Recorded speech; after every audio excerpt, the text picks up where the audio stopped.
Construire l'avenir ensemble, mais se souvenir d'abord du passé commun. C'est par un passage symbolique au cimetière militaire britannique de Mazargues que le Premier ministre indien et Emmanuel Macron ont commencé leur journée. Moment de recueillement, en hommage aux 994 soldats indiens enterrés sur le sol marseillais après avoir livré bataille lors de la Première Guerre mondiale.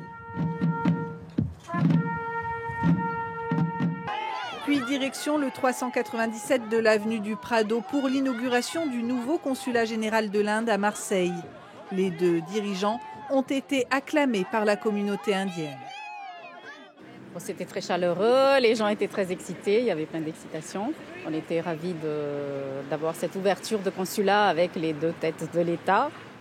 On a beaucoup d'espoir sur le futur qui nous attend. L'étranger qui voulait faire, par exemple, la documentation, le visa ou même les autres choses par rapport à l'Inde, il faut toujours, avant c'était toujours à Paris et maintenant ici on a le consulat.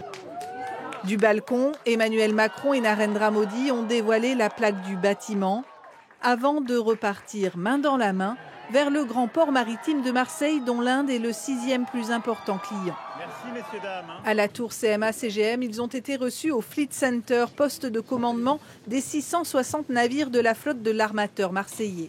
Le président français a vanté la position stratégique de Marseille car les deux pays ont comme projet un corridor maritime commercial qui relierait la cité phocéenne à l'Inde en passant par le Moyen-Orient. Cela permettrait d'accroître les échanges et de concurrencer l'historique route de la soie chinoise.